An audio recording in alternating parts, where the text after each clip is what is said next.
Amazon के घने जंगल के बीचों बीच समय की धूल में छुपा हुआ था एक प्राचीन टेम्पल। स्थानीय लोग इसे निषिद्ध मंदिर कहते थे और इसकी ओर जाने वाले हर राहगीर को चेतावनी देते थे। कहते हैं इस मंदिर पर एक प्राचीन देवता का शाप है और जो भी इसे छेड़ेगा वह उस शाप का शिकार हो जाएगा। लेकिन 5 पुरातत्वविदों की एक टीम डॉ. आर्यन मेहता, मीरा, कबीर, आदित्य और निधि इन कहानियों पर विश्वास नहीं करती थी। उनके लिए यह एक खोई हुई सभ्यता का अद्भुत अवशेष था। वे उस जंगल में मंदिर की खोज में पहुंचे, यह जानते हुए कि यह उन्हें इतिहास में अमर बना सकता है। डॉ. आर्यन मेहता का अनुभव और उनकी दूरदर्शिता इस अभियान के लिए बेहद महत्वपूर्ण थी। मीरा, कबीर, आदित्य और निधि सभी अपने अपने तरीके से इस खोज में योगदान दे रहे थे। उनका मकसद सदियों से आदिवासी कबीलों द्वारा बताई जा रही एक खोई हुई सिटी, जिसके बारे में सिर्फ फुसफुसाते हुए बातें होती थीं, उसके पीछे के सच का पता लगाना। यह शहर जो समय की धूल में खो गया था, अब उनके सामने अपने रहस्यों को उजागर करने वाला था। जंगल द्वारा निगल लिया गया एक शहर, अजूबों और खतरों से भरा। यह शहर जो कभी एक महान सभ्यता का केंद्र था, अब जंगल की गोद में सो रहा था।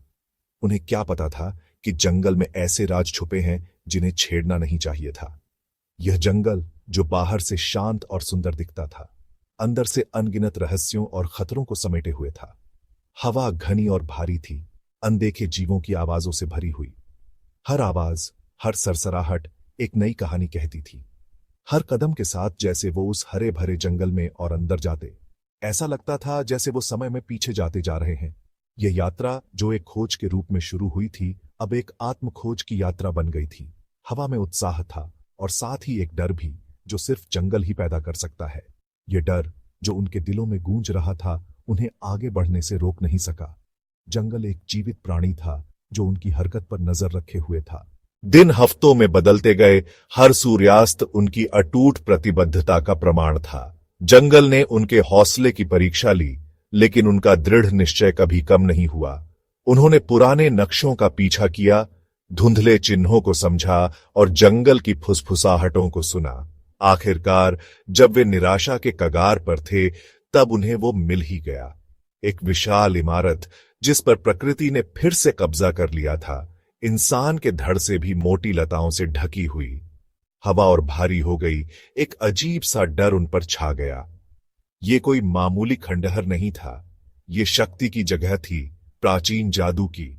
उनके चेहरों पर उत्साह और घबराहट के मिले जुले भाव थे और उन्होंने रास्ता साफ करने का मुश्किल काम शुरू कर दिया। जंगल विरोध कर रहा था, हवा ठंडी होती जा रही थी, सन्नाटा और दबा देने वाला। जैसे ही सूरज क्षितिज के नीचे डूबा, लंबी डरावनी परछाइयां बनाते हुए प्रवेश द्वार दिखाई दिया। अंधेरे से भरा प्रवेश द्वार जैसे उन्हें अंदर बुला रहा हो। यह प्रवेश द्वार सदियों पुरानी कहानियों और रहस्यों का गवाह था, जो अब भी अपनी गहराइयों में छिपे हुए थे। आर्यन की रीढ़ में सिहरन दौड़ गई। उसे ऐसा लगा जैसे सदियों का बोझ उसे घूर रहा हो।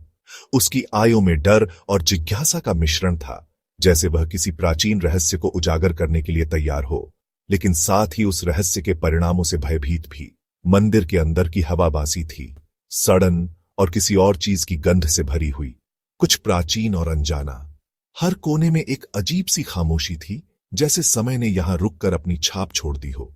जैसे जैसे वे अंदर जाते गए, सूरज की रोशनी कम होती गई।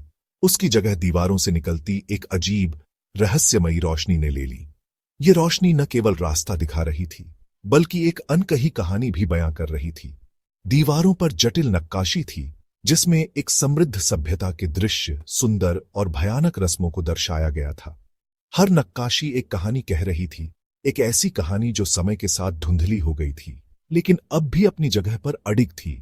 जितना अंदर जाते गए, नक्काशी उतनी ही परेशान करने वाली होती गई, इस भूली हुई सिटी के एक खतरनाक पहलू की ओर इशारा करती हुई। ये नक्काशी उन अनदेखे खतरों की चेतावनी दे रही थी जो इस मंदिर के भीतर छिपे हुए थे। चौथा भाग, पन्ना आए। वे खुद को एक विशाल कक्ष में पाते हैं जो मंदिर का केंद्र है। बीच में एक अलौकिक प्रकाश में नहाती हुई एक मूर्ति खड़ी थी। ये एक देवता को दर्शाती थी। उसका चेहरा शांत था, फिर भी उसकी आयों में एक डरावनी तीव्रता थी। एक आंख एक मनमोहक पन्ना थी जो एक अंदरूनी रोशनी से धड़क रही थी। कक्ष में बेचैनी की भावना भर गई, एक स्पष्ट तनाव जो हवा में चटक रहा था।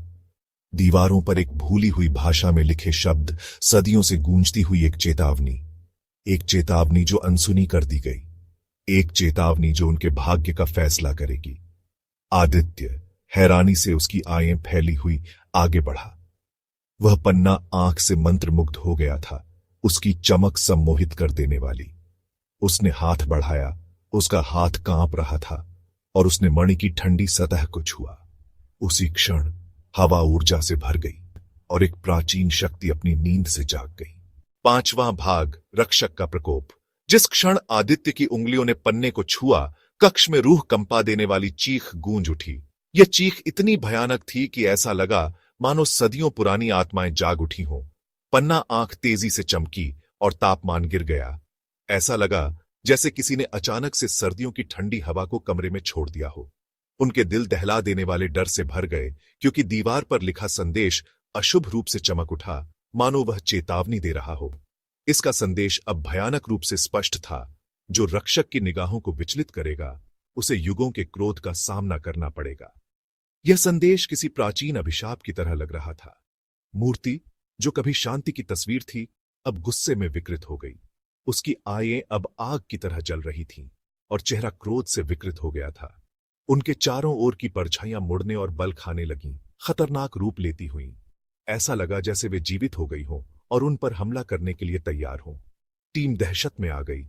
उनके दिमाग उस डर से लड़ रहे थे जो उन्हें निगलने की धमकी दे रहा था। हर कोई अपनी जान बचाने के लिए इधर उधर भागने लगा, लेकिन कोई रास्ता नहीं मिल रहा था। मंदिर के बाहर जंगल जोर जोर से गरजने लगा, जैसे वह भी इस प्रकोप का हिस्सा हो। चीखों और गुर्राहट की एक अशुभ सिम्फनी। यह ध्वनियां इतनी भयानक थीं कि सुनने वालों के रोंगटे खड़े हो गए। जमीन उनके पैरों तले कांपने लगी और हवा बुरी ऊर्जा से छटकने लगी। ऐसा लगा जैसे पूरी धरती उनके खिलाफ हो गई हो। वे फंस गए थे एक ऐसी शक्ति की दया पर जिसे वे समझ नहीं सकते थे और न ही उससे बच सकते थे। हर कोई अपने आप को असहाय महसूस कर रहा था। एक ऐसी ताकत जो उनके अपराध से चल रही थी। यह शक्ति इतनी प्रबल थी कि उसने सभी को अपने वश में कर लिया था और अब उनके पास कोई रास्ता नहीं बचा था।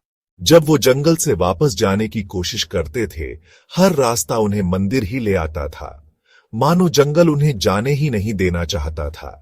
डर का साया उन पर मंडरा रहा था और हर कोशिश के साथ ये डर और गहरा होता जा रहा था। कबीर किसी माया जाल में फंस गया। उसने अपने परिवार को मंदिर के अंदर देखा। वो उनकी आवाजों के पीछे अंधेरे में चला गया और फिर कभी नहीं दिखा। आदित्य बिल्कुल हताश हो गया। आखिरी कोशिश में उसने एमरल्ड आई को उसकी जगह वापस रखने की कोशिश की, लेकिन जैसे ही वो मूर्ति के पास गया, मूर्ति मानो जिंदा हो गई। उसका मुंह खुल गया और उसने पूरा निगल लिया। मंदिर भयानक रूप से शांत था, उनकी नाकाम कोशिशों का एक निशान। उनके आसपास का जंगल अजीब सी फुसफुसाहट और गुर्राहट से गूंज रहा था, मानो उनके हाल पर हंस रहा हो। वो एक अंतहीन भूल भुलैया में फंस गए थे, किसी ऐसी शक्ति के जाल में जो उनकी समझ से परे थी, और उन्हें यह एहसास हो गया कि इस प्राचीन श्राप से कोई बचाव नहीं है। हवा ठंडी हो गई, परछाइयां लंबी हो गईं और उनके पैरों तले जमीन किसी बुरी शक्ति से धड़कने लगी। वो लोग अब मंदिर के कैदी थे, उस रक्षक के गुस्से में हमेशा के लिए बंधे हुए जिसे उन्होंने जगाया था। अब सिर्फ आर्यन बचा था। वो समझ गया कि यह सब मूर्ति की वजह से हो रहा है। उसने एक जलती हुई मशाल उठाई और हिम्मत करके मंदिर के अंदर गया। मूर्ति के पास पहुंच के उसने मशाल मूर्ति की पन्ने वाली आंख में घुसेड़ दी। मंदिर हिलने लगा, पत्थर गिरने लगे। आर्यन किसी तरह जान बचा के भागा। जंगल से बाहर निकलते ही आर्यन खुद को एक नए शहर में पाया। लोग उसे अजीब नजरों से देख रहे थे, लेकिन जब उसने शीशे में खुद को देखा तो उसकी आंखें हरी चमक रही थीं और उसके शरीर पे वही अजीब निशान थे जो मंदिर की दीवारों पे थे। मंदिर तो टूट गया, लेकिन उसका श्राप अभी जिंदा था। आर्यन की हरी चमकती आंखें और बदन पे बने निशान अब उसे एक नई मुसीबत में डालने वाले थे। क्या वो इस श्राप से छूट पाएगा या ये श्राप उसे हमेशा के लिए पकड़ के रखेगा? सिर्फ वक्त ही बताएगा।